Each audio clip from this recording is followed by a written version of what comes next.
বিসমিল্লাহির রহমানির রহিম লান তানালুল বিররা হাত্তা তুনফিকু মিম্মা তুহিব্বুন।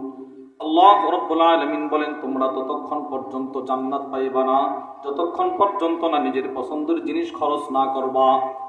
এই আয়াতের ব্যাখ্যায় জগৎ বিখ্যাত মুফাসসির আল্লামা আব্দুর রহমান ইবনে নাসির আস-সাদি তার বিখ্যাত তাফসীরের কিতাব তাইসিরুল কারীমির রহমান ফি তাফসীরি কালামিল মান্নান, ওই কিতাবের মধ্যে এই আয়াতের ব্যাখ্যায় লেখেন, মান আসারা মাহাব্বাতাল্লাহ আলা মাহাব্বাতি নাফসি, যে ব্যক্তি আল্লাহর ভালোবাসাকে নিজের ভালোবাসার উপরে প্রাধান্য দিতে পারবে, ফাকাদ বালাগাদ দিরওয়াতাল উলিয়া মিনাল কামাল, ওই লোকটা দুনিয়াতেই থাইকা মান সম্মান মর্যাদার সর্বোচ্চ শিখরে পৌঁছে যাবে।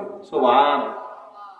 এই আয়াতটা যখন নাজিল করা হলো, সাহাবারা কে কার আগে আল্লাহর ভালোবাসাকে নিজের ভালোবাসার উপরে প্রাধান্য দিবে এটা নিয়ে একটা প্রতিযোগিতা শুরু করে দিল। একটা দৃষ্টান্ত শুনি। বুখারী শরীফের 1461 নম্বর হাদিসের বর্ণনা। وعن أنس بن مالك رضي الله تعالى عنه قال, আনাস ইবনে মালিক রাদিয়াল্লাহু তাআলা আনহু থেকে বর্ণিত, তিনি বলেন, কানা আবু তালহা আকসারাল আনসারি বিল মাদিনাহ মা লাম মিন নাখলিন, মদিনার একজন বড় ব্যবসায়ী ছিল, অনেক ধনী মানুষ ছিল, খেজুরের ব্যবসায়ী। নাম তার আবু তালহা। বলেন কি নাম? আবু তালহা। তার সমস্ত সম্পদের ভিতরে সবচাইতে প্রিয় সম্পদটা ছিল ওয়াকানা আহাব্বু আমওয়ালিহি ইলাইহি বাইরুহা, তার সবচাইতে পছন্দের সম্পদ ছিল, কোটি কোটি টাকার মধ্যে সবচেয়ে দামি সম্পদ ছিল বাইরুহা নামে একটা বাগান, খেজুরের বাগান। এইটারে লোকটা বড় পছন্দ করতেন। কেন এটা সবচেয়ে বেশি পছন্দের ছিল? দুই কারণে। বলেন কই কারণে?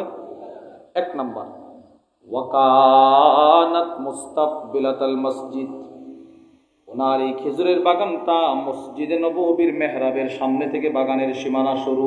সুবহানাল্লাহ বলেন।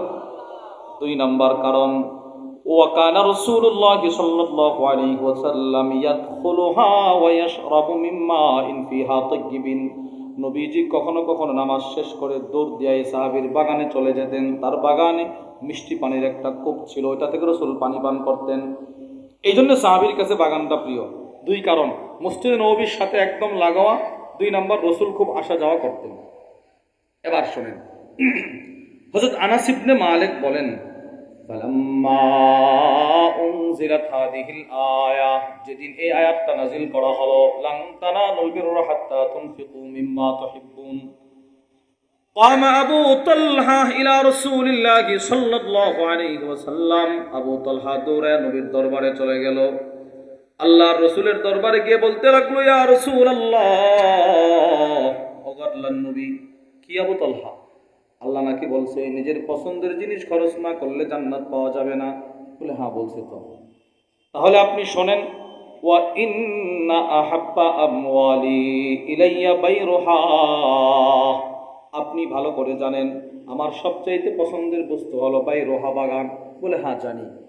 এই মুহূর্তে আপনি সাক্ষী থাকুন, ওয়া ইন্নাহা সাদাকাতুল লিল্লাহ, আমি এই বাগানটা এই মুহূর্তে জান্নাতের আশায় আমি সদকা করে দিলাম। এটা আমার দরকার নাই, আমার জান্নাত দরকার।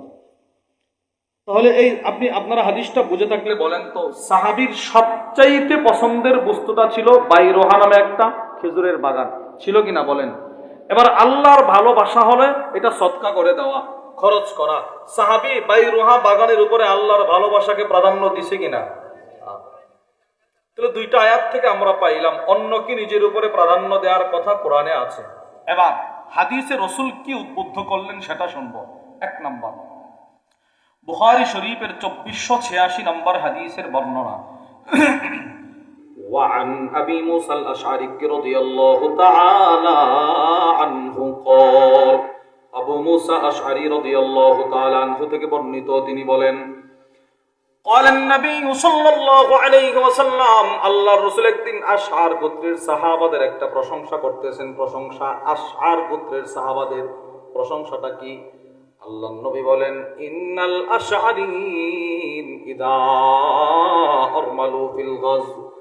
নবীজি বললেন, শোনো শোনো সাহাবারা, তোমাদের মধ্যে তোমাদের আশার গোত্রের ভাইয়েরা, এদের একটা সিফত হলো, এরা যখন যুদ্ধের ময়দানে অভাবগ্রস্ত হয়ে পড়ে, যুদ্ধের ময়দানে যখন অভাবগ্রস্ত হয়ে পড়ে, দৃষ্টান্ত দিলে বুঝবেন। মনে করেন আশার গোত্রের সাহাবা 50 জন যুদ্ধের ময়দানে গেল, 45 জনের খাবার শেষ, 5 জনের অল্প একটু খাবার আছে, বাকি 45 জনের কোনো খাবার নাই। রাসূল বলতে চাচ্ছেন, জামাউ মা কানা ইনদাহুম ফি সাউবিন ওয়াহিদ। ওই 5 জনের খাবারটা তারা একটা চাদর বিছায়া, ওই চাদরের উপরে 5 জনের খাবারটা তারা ঢেলে দেয়। ওই খাবারটা পরবর্তীতে সুম্মাক্তাসামুহু বাইনাহুম ফি ইনাইন ওয়াহিদ বিসসাবিয়্যা, ছোট্ট একটা পাত্র দিয়ে ওই 5 জনের খাবারটা আবার 50 জন বন্টন করে নিয়ে যায়। সুবহানাল্লাহ বলেন। ইচ্ছে করলে 5 জন পারতো না, আমরা এদেরকে দিব না, আমরা আমাদেরটা খেয়ে ফেলবো, কিন্তু না, রাসূল বলে তারা এতটাই ভালো, 5 জনের খাবারটা আবার একটা চাদরে ঢাইলা আবার 50 জন বন্টন করে নিয়ে যায়। এদের ভিতরে ইথার ছিল। তাহলে এই হাদিসে আমরা পাইলাম রাসূল আমাদেরকেও একজনের খাবার 2 জন 3 জন বন্টন করে খাওয়ার জন্য উদ্বুদ্ধ করছে কিনা বলেন। এখন শুনেন, রাসূল এদের সিফতটা বর্ণনা করলেন, এদের একটা বৈশিষ্ট্য বর্ণনা করার পর নবীজি এখন এদের একটা পুরস্কার দিতেছে। পুরস্কারটা কি জানেন? আল্লাহর রাসূল বলেন, শোনো সাহাবারা, যেহেতু আশার গোত্রের ভিতরে এই সিফতটা আছে ইথার, এই জন্যে ফাহুম মিন্নি ওয়া আনা মিনহুম, তারা দুনিয়াতেও আমার, তারা আখিরাতেও আমার, আমি দুনিয়াতেও তাদের, আখিরাতেও তাদের। সুবহানাল্লাহ বলেন। তারা আমার দুনিয়াতে, আমি তাদের দুনিয়াতে, তারা আমার আখিরাতে, আমি তাদের আখিরাতে। সুবহানাল্লাহ। 2 নম্বর হাদিস, বুখারী শরীফের বর্ণনা।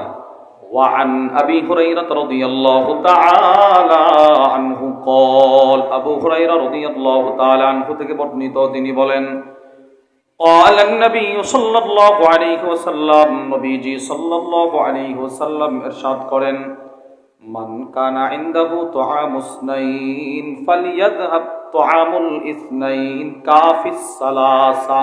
নবীজি বলতে লাগলেন, 2 জনের খাবার 3 জনের জন্য যথেষ্ট। সুবহানাল্লাহ বলেন। বলেন তো কয়জনের খাবার? বুঝেননি আমার কথা, বুঝেননি? কয়জনের খাবার? এবার কয়জনের জন্য যথেষ্ট? 3 জনের জন্য। এই হাদিসের ব্যাখ্যায় আল্লামা ইবনু বাত্তাল রাহিমাহুল্লাহ তার বিখ্যাত বুখারীর শরহ সহিহুল বুখারী ইবনে বাত্তালের মধ্যে লেখেন, আল মুরাদ বিহাদাল হাদিস আল হাদ্দু আলাল ইসার আলান নাফস। এই হাদিসে নবীজি অন্যকে নিজের উপরে প্রাধান্য দেওয়ার প্রতি উদ্বুদ্ধ করেছেন। সুবহানাল্লাহ। তৃতীয় হাদিস, বুখারী শরীফের 602। وعن عبد الرحمن بن أبي بكر الصديق رضي الله تعالى عنهما قال,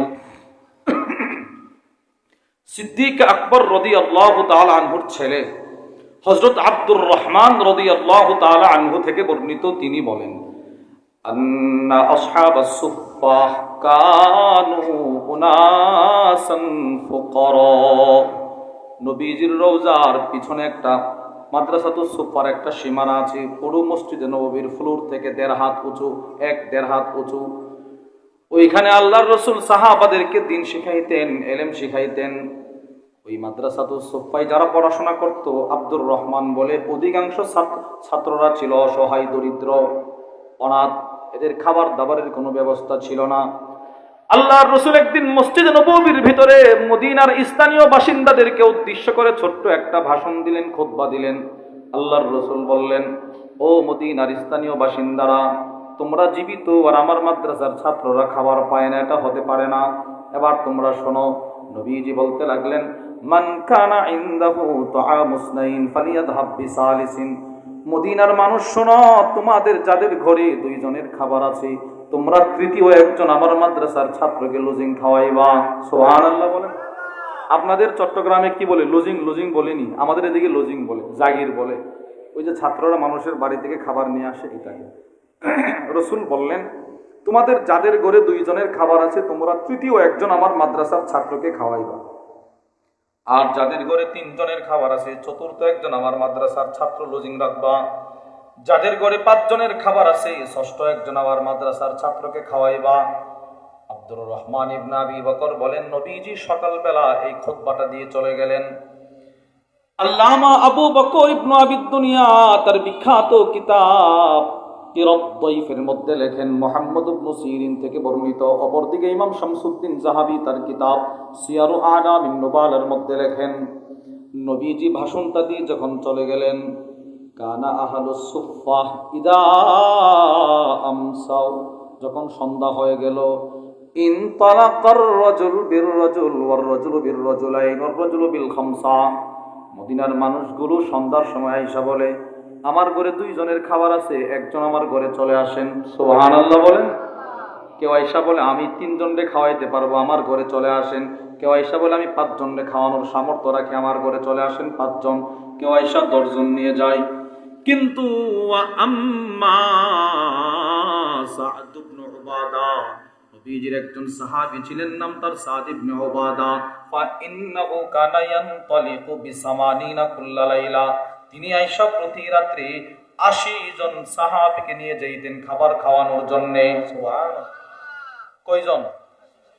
এবার আপনি একটু জরিপ করেন, চিন্তা করেন তো, এই সাহাবী কি পরিমাণ অন্যকে নিজের উপরে প্রাধান্য দিয়েছে।